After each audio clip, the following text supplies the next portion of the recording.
Fancy saris కంచిపట్టు సారీస్ కి ప్రత్యేకంగా పెట్టింది పేరు మన పూర్ణిమ ప్రింట్స్ కేపీహెచ్పీ అండ్ మాదాపూర్. నమస్కారం. కార్తీక పురాణం 23వ రోజు పారాయణలోకి వచ్చాం. ఈరోజు ఆదివారం అండి. రేపు సోమవారం, ఆఖరి సోమవారం. ఈ సంవత్సరం కార్తీక మాసంలో 4 సోమవారాలు వచ్చినాయి. ఆఖరి సోమవారం 24వ రోజు పారాయణ వింటాము. ఆ రోజున ఇప్పుడు ఈ 3 సోమవారాలు ఉపవాసాలు ఉండలేని వాళ్ళు ఆఖరి సోమవారమైన రేపటి రోజునైనా ఉపవాసం ఉండటం మంచిది. సాధారణ ఉపవాసం చేయొచ్చండి. పగలు పొద్దున్నే సూర్యోదయానికి ముందే లేచి స్నానం చేసేసి అలారం పెట్టుకుని లేచి స్నానం చేయటమే. ఆఖరి సోమవారం కాబట్టి స్నానం చేసి దేవతార్చన, దీపారాధన, ఇంట్లో దీపారాధన చేసుకోవటం. మగవారికి అవకాశం ఉంటే మగవారైనా ఆడవారైనా ఒకసారి దేవాలయ దర్శనం చేసుకోవటం. పగలు నిరాహారంగా ఉండి సాయంకాలం చుక్కలు వచ్చిన తర్వాత, చుక్కలు కొంచెం తక్కువ కనపడతాయండి, ఎందుకంటే అమావాస్యకి వారం రోజుల దగ్గరకు వచ్చేసాం కాబట్టి కొంచెం తక్కువ ఉంటుంది.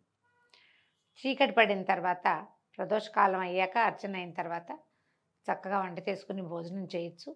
అవకాశం ఉంటే ఈ రోజున ఏదైనా దానం చేయండి. దేవాలయంలో అన్నదానానికి డబ్బులు ఇవ్వండి, అన్నదానం చేయండి. ఎవరైనా నలుగురిని మీతో పాటు భోజనానికి పిలవండి. ఇంట్లో ఇన్ని రోజులు చేయలేని వస్త్రదానమో, దీపదానమో, తిలదానమో ఏది కుదిరితే అది ఈ రోజున దానం చేయండి. విశేషించి ఫలదానం కూడా చేయొచ్చు. ఉపవాసం ఉన్న వాళ్ళకి తలా 2 పళ్ళు ఇచ్చినా కూడా మీకు ఉపవాస ఫలితం ఇతోధికంగా లభిస్తుంది. అవకాశం ఉన్నవాళ్ళు ఈ ఆఖరి సోమవారాన్ని సుసంపన్నం చేసుకోండి. అయితే మొదటి ఏకాదశి లాగానే ఈసారి ఏకాదశి కూడా సోమవారం అనంతరం రోజే వచ్చిందండి. అయితే సోమవారము లేదా ఏకాదశి మొత్తం రోజంతా ఉపవాసం ఉండాలి. మన వల్ల కాదని అనుకుంటే కనుక విశేషమైన కార్తీక సోమవారం నాడైనా ఉపవాసం చేసుకోండి. ఇంకా పారాయణలోకి వద్దాం. ఇప్పుడు ఈ బృందాదేవి ఒక ముని దగ్గరికి వెళ్ళిందని ముందు భాగంలో చెప్పుకున్నాం. నిజానికి చాలా పరాక్రమవంతుడు జలంధరుడు. అతను అప్పటికే త్రిలోకాధిపతిగా ఉన్నాడు. భూమిని జయించాడు, పాతాళాన్ని జయించాడు, స్వర్గాధిపత్యాన్ని చేపట్టాడు. సాక్షాత్తు లక్ష్మీనారాయణులని తన ఇంట్లో నివాసం ఉండేలాగా చేసుకున్నా కూడా చివరికి అప్పటి ఇంత బలపరాక్రమాలు ఉన్నవాడికి ఏమవుతుందో అన్న భయం బృందాదేవికి ఎందుకు వచ్చిందంటే, ఈసారి ఈయన చేసిన పని ఏమిటి? విష్ణువుతో కొంత యుద్ధం చేసి తర్వాత ఇంకా యుద్ధ విరమణ అయిపోయింది. ఇప్పుడు సంహారక శక్తి అయినటువంటి పరమేశ్వరిని ఆయన భార్యను కోరి మరీ ఈ యుద్ధానికి తెగబడ్డాడు. పరమేశ్వరుడితో యుద్ధం అంటే ప్రపంచంతో యుద్ధం. అది ఇంత పెద్ద యుద్ధానికి వెళ్ళేసరికల్లా ఆమె భయపడి తన భర్త ప్రవర్తన సరైంది కాదు కాబట్టి ఒకవేళ ఏదైనా ఆయనకి కీడు వస్తుందేమోనని భయపడి ఎవరినైనా సలహా అడగాలని అనుకుంది. అయితే ఆ సమయంలో పాతాళంలో ఒక ముని ఒక ఆయన వేయించేసి ఉన్నాడని సఖుల ద్వారా తెలుసుకుని, ఈవిడికి ఏ ఋషులు మునులు అందుబాటులో లేరు, ఎందుకంటే ప్రపంచం అంతా యుద్ధంలో ఉంది, లక్ష్మీనారాయణ ఇంట్లోనే ఉన్నారు, ఇంకా వాళ్ళని అడగదలుచుకోవాలి. ఆవిడే వెళ్ళి ఎవరో ఋషిని ఆశ్రయించాలనుకుంది. ఫలానా ఎవరో ఒక ఋషి గారు ఉన్నారు, ఆయన చాలా అద్భుతంగా చెప్తాడని. ఒక మాయ వల్లే అదంతా జరిగింది. ఆ విష్ణువు యొక్క మాయోపాయంతో ఈవిడ ఆ మునిగారిని చూడ్డానికి వెళ్ళింది. వెళ్తే అదొక దట్టమైన అడవి ప్రాంతం, ఇంచుమించుగా ఒక ఉద్యానవనంలాగా ఉన్నది, కేళీవనంలాగా ఉంది.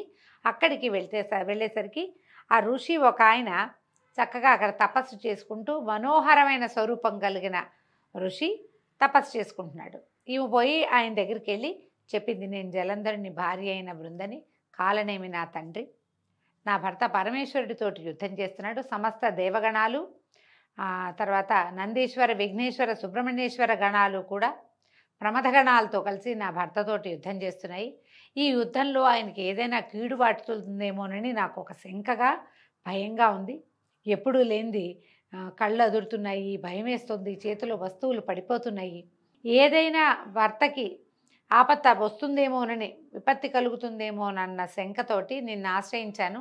నాకు ఏదైనా చెప్పు, నా భర్త ఎలా ఉన్నాడో నేను తెలుసుకోలేకపోతున్నాను అని అడిగేసరికల్లా ఈయన ఏం చేశాడు, ఈయన సరే నేను నీకు చెప్తానని ఆకాశం వైపు చూసేట. ఆకాశం వైపు చూస్తే ఆకాశం వైపు నుంచి 2 వానరులు వచ్చారు, 2 కోతులు వచ్చినాయన్నమాట. ఈ వచ్చిన వానరులతోటి ఈయన ఒక ఆజ్ఞాపించాడు, కనుబొమ్మలతోటి యుద్ధానికి వెళ్ళి అక్కడ పరిస్థితి ఏంటో తెలుసుకో, జలంధరుడి స్థితి ఏమిటో తెలుసుకోండి అని కంటితోటే, నోటి వాక్యాలతోటి కాదు, కంటితోటే ఆజ్ఞాపించాడు. ఈ ఆజ్ఞాపించబడిన ఈ 2 కోతులు ఆకాశానికి ఎగిరిపోయినాయి. ఆయన కూర్చున్నాడు. ఆయన కేసే చూస్తూ పరమభక్తితోటి బృందాదేవి కూడా ఆయన సన్నిధానంలో కూర్చుండిపోయింది. అయితే కాసేపటికి ఆ కోతులు 2 తెగవేయబడిన జలంధరుడి చేతులు, మొండెము, తల తెచ్చి అక్కడ పెట్టేయట. మొండెం కనపడుతోంది, తల కనపడుతోంది, 2 చేతులు నరికేసున్నాయి, తల నరికేస్తుంది. ఈ 3 అవయవాల్ని తీసుకొచ్చే శరీరాన్ని మోసుకొచ్చేసినాయి. తల ఒకటి, చేతులతో 2 చేతులు పట్టుకొచ్చి అక్కడ పెట్టింది. అది చూసేసరికి భర్త యొక్క ఖండితమైన అవయవాలు చూడగానే గొల్లుమని ఏడ్చింది బృందాదేవి. విపరీతంగా ఏడ్చి ఆ ఋషి పాదాలు పట్టుకుంది. నా భర్తను బతికించు, నా భర్తను బతికించు, ఈ యుద్ధ విరమణ చేయిస్తాను, ఈ అకాల మరణం ఎందుకు వచ్చింది ఇతనికి, ఇతను చేసిన పని వల్లే వచ్చింది, నువ్వు బతికించు, ఇతనికి నేను బుద్ధి చెప్పుకుంటానని పరిపరి విధాలుగా బతిమలాడింది. బతిమలాడితే ఈయన ఏమన్నాడు, ముని నవ్వుతూ, శివోపహతులైన వాళ్ళని బతికించడం ఎవ్వరికీ సాధ్యం కాదు, అయినా నీ పట్ల నాకు అవ్యాజమైన కరుణ ఏర్పడింది, తప్పక బతికిస్తానని చెప్పి అంతర్ధానం అయిపోయాడట అక్కడి నుంచి. శివోపహతుడు అంటే పరమేశ్వరుని వాళ్ళ సంహరింపబడిన వాడిని ఎవరైనా బతికించగలరా? నా వల్ల కాదు, కానీ నువ్వు చాలా భక్తురాలివి, చాలా చక్కటి దానివి, నువ్వు ఎంతో బాగా భర్తను గురించి కనుక్కోవాలని అనుకుంటున్నావు, అందుకని నీ మీద నాకు ఎంతో ప్రీతి కరుణ కుదిరినాయి, కాబట్టి బతికిస్తానని ఆయన మాయమైపోయాడు. ఆయన మాయమైపోయిన మరుక్షణము ఈ ముక్కలు చెక్కలుగా పడి ఉన్నటువంటి జలంధరుడి అవయవాలన్నీ అతుక్కుపోయి పునర్జీవితుడైపోయాడు, బతికి లేచి వచ్చేసాడు. ఈ ఖిన్నురాలుగా పరమ దుఃఖంతో నెత్తి మీద చేతులు పెట్టుకుని కూర్చున్న బృందని కౌగులించుకుని ఆమె ముఖాన్ని పదే పదే ముద్దాడట. దాంతో ఆవిడ ఈ పునర్జీవితుడైన భర్తను చూసేసరికి పిచ్చిగా సంతోషించేసింది, పులకరించిపోయింది. భర్త చచ్చిపోయాడు అనుకుంది. ఆయన బతికొచ్చేసరికల్లా ఇంకా దేశకాల విచక్షణ నశించింది ఆవిడికి. ఇది ఒక ఋష్యాశ్రమానికి వచ్చాం, ఒక ఋషి ఇక్కడ ఉన్నాడు, ఆయనే ఇతన్ని బతికించాడు, ఆ ధ్యాస కలగల ఆమెకి. ఈ భర్త కౌగులించుకునేసరికల్లా ఇంకా ఆయన ఆ వనంలోనే ఉండిపోయి అతనితో అనేక రకాల సురత క్రీడలతోటి మునిగిపోయింది. అయితే ఈ మనోహరుడు చనిపోయాడు అనుకున్నవాడు బతికొచ్చేసరికల్లా ఈ పిచ్చి సంతోషంలో ఈ తనతో కలిసిన వాడు భర్త కాడని ఆమె గ్రహించల. అనేక రకాలుగా క్రీడించిన ఒక సురతావసాన సమయంలో ఆయన నిజరూపం వచ్చేస్తుంది. ఇది దేవతల గాథల్లో అది కనపడుతుంది అన్నమాట.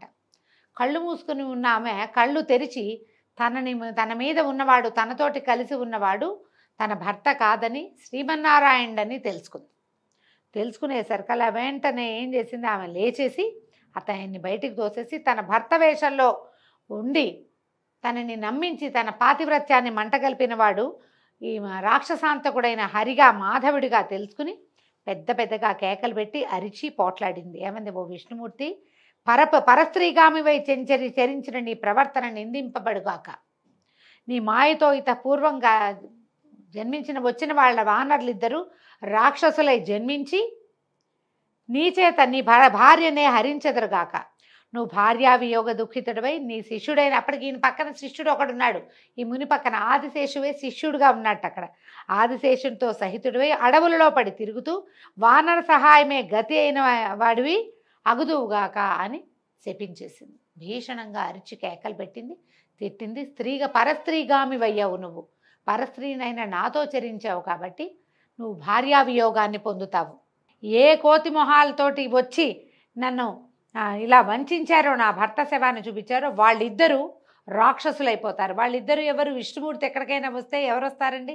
ఆయన వెనకాల పడి వచ్చేవాళ్ళు ఎప్పుడు అయితే గరుత్మంతుడు, జయ విజయులు ఆయన పార్షదులైన వాళ్ళు, లేదా ఆయన పడుకుని శయ్యగా ఉండేటువంటి ఆదిశేషువు.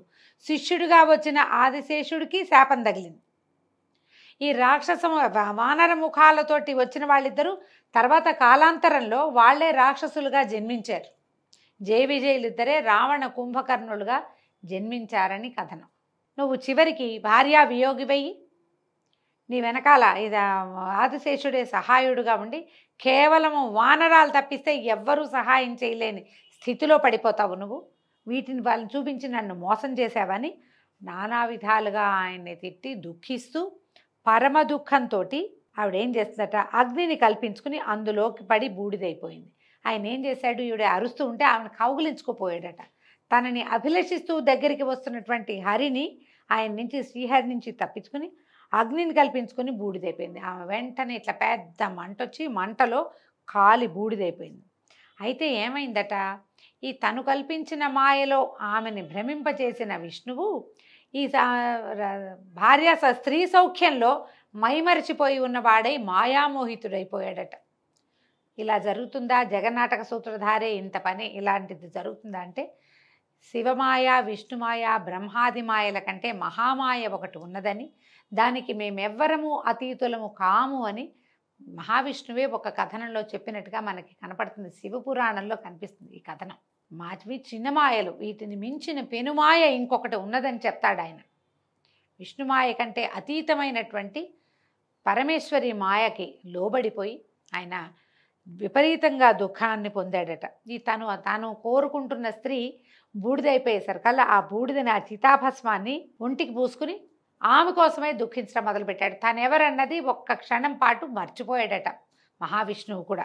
దాంతో ఈ చుట్టుపక్కల ప్రాంతాల్లో ఉన్నటువంటి సిద్ధులు, ఋషులు అందరూ పరిగెత్తుకొచ్చారు. ఎప్పుడైతే ఈమె యోగాగ్నిలో తగలబడిపోయిందో పరిగెత్తుకుంటూ వచ్చారు. విష్ణువు యొక్క దుఃఖభరితమైన స్వరం వినపడేసరికి ఎందరో సిద్ధులు, మునులు, యోగులు అందరూ వచ్చి, మహాదేవ, నువ్వు శ్రీమన్నారాయణ, నువ్వు నారాయణుడివి, చనిపోయింది జలంధరుని భార్యే తప్పిస్తే నీ భార్య కాదని వాళ్ళు ఎంత చెప్పినా ఈయనకి అర్థం కాలేదట. ఈ బృందా మరణ మాయలో చిక్కుకుపోయి ఉన్నాడు ఆయన. శాంతిని పొందలేకపోయాడు. అశాంతితో అల్లాడిపోతున్నాడట ఆయన. అలా నడుచుకుంటూ వెళ్ళిపోతున్నాడు. దుఃఖంతో ఏడుస్తూ ఆమె చితాభస్మాన్ని ఇలా గుప్పెళ్లతో పట్టుకుని ఉన్నాడట. దాన్ని గుండెలకి, ఒంటికి రాసుకుంటూ ఎక్కడికో నడిచి వెళ్ళిపోతున్నాడు. ఈ మహామాయ మోహంలో మునిగిపోయినటువంటి ఈ విష్ణుమూర్తిని ఎలా స్వమామూలు లోకాలకి తెచ్చారో, బ్రహ్మాది దేవతలు ఏ ప్రణాళికని రచించారో మనం వచ్చే భాగంలో తెలుసుకుందామండి. ఈ రోజుతో 23వ రోజు పారాయణ పూర్తయింది. మళ్ళీ రేపు ఉదయం సోమవారం నాడు 24వ రోజు పారాయణతోటి కలుసుకుందాం.